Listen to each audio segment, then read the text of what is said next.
Bora lá, a gente vai falar agora de IBGE, vamos falar de população, porque está conosco aqui Pedro Spolador, ele que coordena regionalmente, né, esse órgão tão importante e um momento importante, que é o momento do censo brasileiro. Ainda estamos na luta, né, Pedro? Bom dia. Bom dia. Eu já estava com saudade de aparecer aqui. Eu fiquei quase um mês lá em Cuiabá, ajudando a finalizar o censo lá. Todo o meu pessoal que eu tinha aqui, eu levei para Cuiabá, porque ela estava um pouco atrasado em relação aos demais municípios, né? Coleta de rua mesmo. Coleta de rua, que a gente Capital, chama de fase, né, de apuração, mas na verdade é coleta. A Pra gente fechar os dados ainda, tentar né, chegar nos 95% de coleta nos domicílios. Eu acho que a gente fechou Cuiabá com 94,4%, quase os 95%, mas assim, faltou muito pouco mesmo. Mas no dia 28 de maio, a gente encerrou a coleta de rua.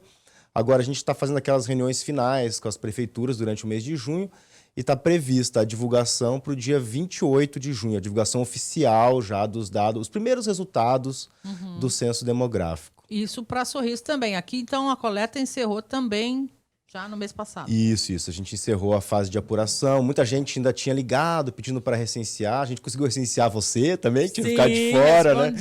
Conseguimos. A Milena, a Branca, tinha muita gente esperando aqui. Muita gente, né? Então foi bacana essa mobilização final aí, porque é importante todo mundo responder para a gente ter dados mais confiáveis. Foi um censo muito sui generis, como a gente já comentou, né?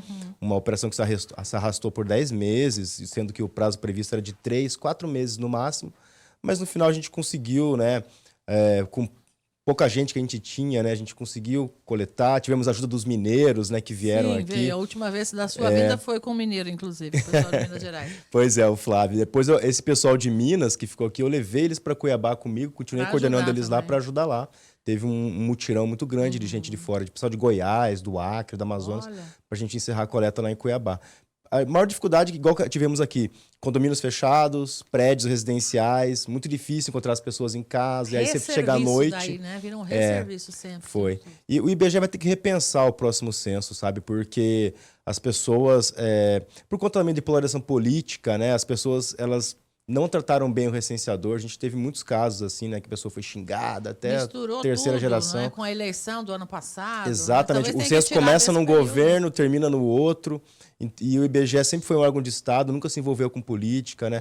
Os nossos dados, eles são divulgados. Às vezes eles interessam ao governo, às vezes não interessam. Então, quando interessam, eles exaltam. Quando não interessam, eles criticam o IBGE, falam mal do IBGE, da metodologia.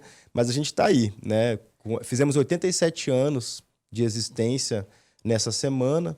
Então, é um órgão que está precisando de mais gente. Inclusive, pessoal, vai estar divulgando em breve edital de concurso, cargos de nível técnico, nível superior. Né? A gente espera aí mais de 3, 4 mil vagas no Brasil inteiro. E ainda assim é pouco, porque a gente precisaria de uns 7, 8 mil vagas de gente efetiva. Né? A gente tem agências aqui, por exemplo, a Alta Floresta, é uma agência que não tem nenhum efetivo lá. A agência está praticamente parada porque não tem um servidor efetivo para comandar a agência. Aqui em Sorriso, nós éramos em 3 efetivos, agora tem só eu. Então, assim, para eu entrar de férias é mó difícil, porque fica sem comando. Então, a gente acaba arrastando um pouco essa dificuldade.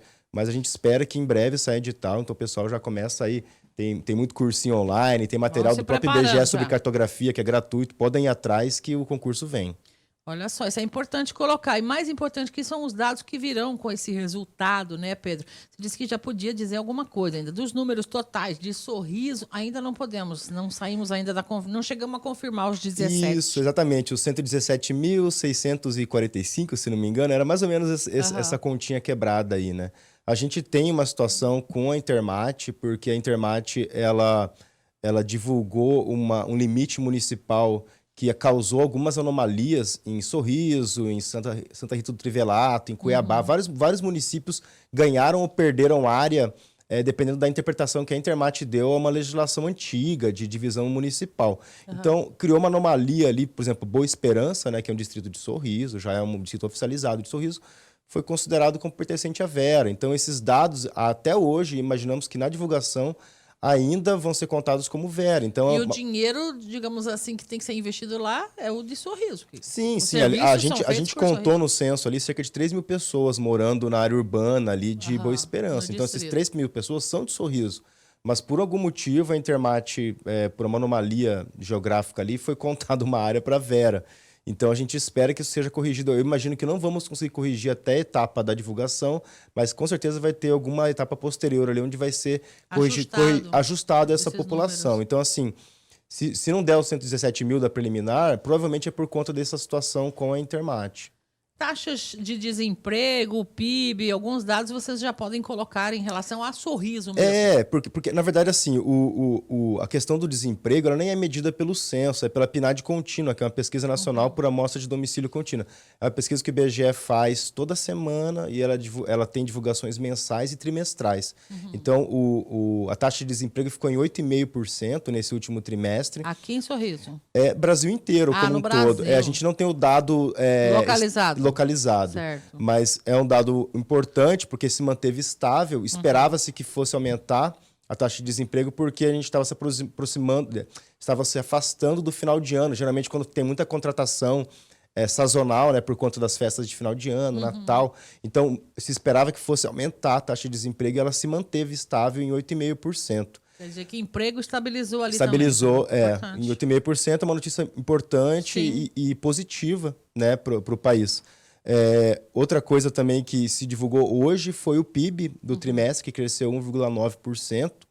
É um crescimento forte. Todo mundo projetava até, no máximo, 1,3%, né? As casas aí de economistas e tal. Então, surpreendeu positivamente esse crescimento do PIB. Inclusive, acho que foi o quarto PIB que mais cresceu no mundo foi o do Brasil nesses primeiro trimestre. 3 primeiros meses do acho ano. que é Hong Kong, aí acho que é Polônia, China e aí depois Brasil. Então, assim, é um dado muito positivo também. Não dá para dizer, não dá para cravar que já é com relação ao novo governo, porque isso é muito pouco tempo para você arrumar a casa em 3 meses. Certeza. Mas mostra que a economia tem ganhado uma certa atração, né? E esse crescimento do PIB mostra isso, principalmente do agro, é o que fez esse PIB ter esse volume alto. Se a gente falar de indústria, a indústria acho que retraiu 0,1%. Então, o Brasil ainda tem uma chance forte, né, de ter um crescimento de PIB maior se tiver mais investimento em indústria, né? Que bom. E nós seguimos aqui, então, falando mais um pouco sobre esses números que virão do Instituto Brasileiro de Geografia e Estatística. Agora, então, ninguém mais pode se inserir no censo. Já foi, acabou. As pessoas têm ligado para os nossos números, né? Mas brasileiro retardatário nunca falta, né? Esse não falta, né? O cuiabano fala, quem bediou, bediou, né? Agora não tem mais, o caixão já fechou. Então, não podemos mais contar esse pessoal. Mas acho que a gente conseguiu, assim, chegar num índice muito bom. Aqui em Suíça, a gente chegou em 97% de pessoas recenseadas. Exatamente. Então, quem não foi recenseado realmente foi uma fatalidade bem, bem característica. Aí a gente esperava que fosse...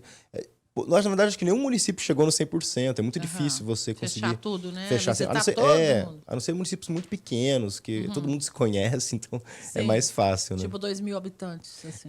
E Sorriso tem essa dificuldade, porque aqui muita gente vai embora, muita gente chega e muda de casa e vai para outro apartamento, vai para kitnet. Então, às vezes, é difícil mesmo, você não consegue encontrar todo mundo. Durante o censo, as mudanças acontecem, né? Está tudo sendo construído enquanto a máquina está girando ali, Exatamente, Mas o saldo é bem positivo. Estamos todos muito desgastados, porque é muito difícil você trabalhar com pouca gente, né? E eles foram prorrogando, mas conseguimos aí. Eu acho que no dia 28 agora, os primeiros resultados vão ser muito positivos para Sorriso. Ainda não teremos ainda a questão do IDH. Tudo isso é calculado em cima desses resultados, né? Então demora mais ou menos 1 ano até sair os dados do IDH municipal. Mas esperamos que Sorriso tenha um salto aí do IDH municipal. Isso, que é muito importante. Depõe a favor, né? Brasil e Mato Grosso, o número de habitantes tem uma ideia? Aumentou? Como é que vocês viram? Não tem como falar ainda. A gente sabe que Mato Grosso no final vai ter mais gente do que se havia estimado. E Brasil, como um todo, menos gente do que se havia estimado. O IBGE está tentando entender esse fenômeno aí, que desacelerou, né? A pandemia da Covid não explica, porque, claro, foram muitas mortes, né? Mais de 700 mil. Mas não explica essa diminuição de quase 10 milhões em relação ao que o IBGE vinha estimando. Menos 10 milhões do Menos 10 milhões, aproximadamente. A divulgação agora do dia 28 de junho vai nos dar esse dado exato, se for 10, se for 9. Sim. Mas é na ordem de milhões que o IBGE não é que se perdeu, deixou de aumentar em relação ao que ele vinha estimando, né? Porque quando vocês estimam nascimentos, óbitos, tudo Isso. está contado A ali, gente sempre compara pela censo média. com censo, né? Então, a estimativa ela ocorre nos períodos intercensos. Essa estimativa projetava que a população seria, se não me engano, 217 milhões e se chegou a 208 milhões, mais ou menos. Né? Vamos ter o resultado final agora, porque algumas inferências estatísticas elas ocorrem, né? Em cima daquela população que se recusou a responder ou que não foi encontrada em casa. Então, a gente vai chegar no dado final da população, mas a gente sabe que é da ordem de milhões para menos do que o IBGE vinha projetando, e é um fenômeno que a gente ainda está tentando entender. Será que as pessoas estão tendo menos filhos? É provável que seja algo do gênero, né? A probabilidade maior seria essa. Sim, sim. E no caso do Mato Grosso, um boom de desenvolvimento, de A a Z, né? E não é aquele crescimento vegetativo, não é mais crianças nascendo, é gente vindo de fora mesmo. Então, estados do Nordeste, muitos estados do Nordeste diminuíram a população, e a gente sabe que tem uma migração forte, né, até do norte do país para cá. Então, o Mato Grosso cresceu por conta do seu boom agroindustrial, basicamente. Ao longo da história é de se esperar, dado o território de Mato Grosso, que é grande, tem muito que crescer. Aqui tem para onde crescer, né, verdade, Pedro? Tem muito para crescer ainda. A nossa densidade demográfica ela é pequena demais. Então, a gente tem espaço para crescer bastante ainda. Aqui em Sorriso talvez assusta um pouco as pessoas. Nossa, mas crescer mais, né? Que Sorriso ainda está meio fora da curva nesse departamento de crescimento. Né? Basicamente, Sinop, Sorriso, Lucas e Mutum estão bem fora da curva. A gente tem um crescimento, teve em outros municípios do agro também, como Campo Novo do Parecis, Sapezal, Primavera do Leste, Grande Campo também. Verde, em que cresceram, mas não no nível dos nossos aqui do norte da 163. Não chegou. Aqui o negócio é realmente bruto, o crescimento aqui.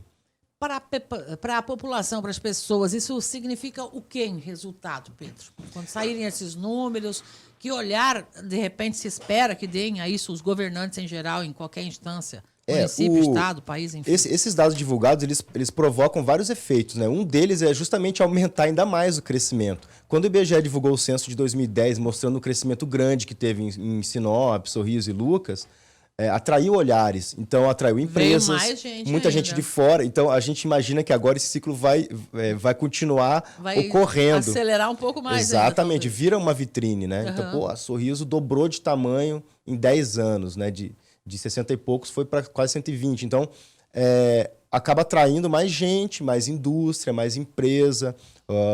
O próprio governo precisa investir mais em saneamento, em infraestrutura, né? A gente viu o quanto essa questão da 163 não ter sido duplicada, isso prejudicou a gente aqui. A gente poderia ter crescido ainda mais se já tivesse uma duplicação ocorrendo, né? Então, a gente imagina que agora isso ocorra de forma mais acelerada, a Ferrogrão parece que liberaram, né? Os estudos, então, isso aí vai atraindo mais gente, vai aquecendo o mercado. Obriga a autoridade a olhar diferente para a região também, né? Com certeza, com certeza. E aí vem demandas da saúde, da educação. Por exemplo, período integral, uma coisa que se discute muito aqui em Sorriso, em Lucas já tem há um tempo, né? Nas escolas, as creches, na maior parte das escolas. Exatamente, as creches, as escolas. Então, é algo que vai ter que se colocar mais, porque as pessoas... Tudo isso vocês vão mostrar no censo também o que nós temos e a gente vai enxergar o que deixa de ter. A gente vai olhar a dispensa em detalhes, o que a gente tem ali para a gente poder planejar os próximos 10 anos. O que a cidade de Sorriso vai precisar investir mais, né, em termos de educação, de saúde, a questão de trabalho e rendimento, né, a questão da média salarial das pessoas. A gente consegue ter um nível de bairro, um detalhamento de bairro e até de ruas, né? Quais são, por exemplo, as médias salariais mais altas da cidade, as mais baixas, questão de escolaridade, né? As mais altas, as mais baixas. Então, a prefeitura vai ter isso geoespacializado, georreferenciado, para ela mesmo pegar esses dados que o IBGE já está mostrando. Planejar o investimento público de uma forma adequada, como precisa ser feito. Exatamente, né? Não de olho fechado, assim, eu acho que é aqui, eu acho que... eu acho que o amigo do Pedro mora lá, eu vou investir lá. O da Raíssa não mora lá, então vai ficar sem. O achismo, ele já trouxe muitos prejuízos para o Brasil, né? Achar que tal coisa... A gente tem que usar a tecnologia a nosso favor, usar os dados a nosso favor. A gente tem um instituto chamado IPEA, né, que é o Instituto de Pesquisas Econômicas Aplicadas. Ele é um órgão do governo federal que a missão dele é estudar o IBGE, os dados que o IBGE produz. Então, dos dados brutos do IBGE, ele consegue construir muitos estudos em cima disso. Então, vai ter muita coisa para sinalizar. Eu espero que a prefeitura olhe com carinho, se debruce sobre esses dados que o censo vai mostrar, para planejar, para melhorar a vida do cidadão, que no final é na ponta ali que a gente vê se está realmente fazendo efeito todo esse investimento na ordem de bilhões que o IBGE gastou nesse censo, né?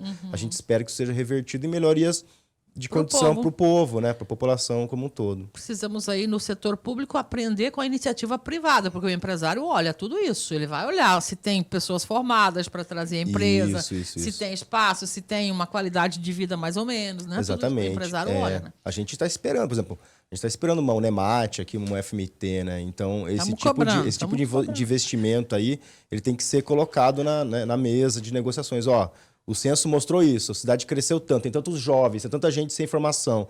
É necessário que a gente tenha um maior investimento aqui em uma faculdade pública, de qualidade. Então, isso aí tudo, a gente pode usar os dados do censo para pressionar autoridades, ministros. Aprender a ler esses dados, né, Pedro? A investir melhor no nosso município, que a gente gosta tanto aí, né? Para melhorar as coisas para todas as pessoas, né? E o cidadão que pensa, de repente, vou virar empresário, está aí a oportunidade. Porque todas essas pessoas chegando aí, elas precisam dos serviços em geral, produtos em geral. Todo mundo tem que viver, né? Exatamente. Vai consumir, vai gastar. Então, tá aí. A partir do dia final do mês, então, a gente vai ter esses dados divulgados para toda a população. Isso. E os dados sendo divulgados, eu trago aqui os detalhes em primeira mão para vocês. Vamos fazer uma análise geral daí, onde a gente apanhou, onde a gente melhorou e onde nós podemos melhorar. Precisamos, né, Pedro? Perfeito, é isso aí. Obrigada mais uma vez pela disponibilidade. Sei que a correria é grande, mas sempre tirou um tempinho para vir aqui falar com a gente, Pedro. Eu que agradeço a oportunidade de sempre. Um bom dia a todos. Obrigada. Conversamos aqui com o Pedro Spoladori, coordenador do IBGE, e com essa expectativa, né, de termos aí no final do mês a divulgação dos números do censo Sorriso, Mato Grosso, Brasil, onde estamos para a gente poder projetar, né, para onde queremos ir também.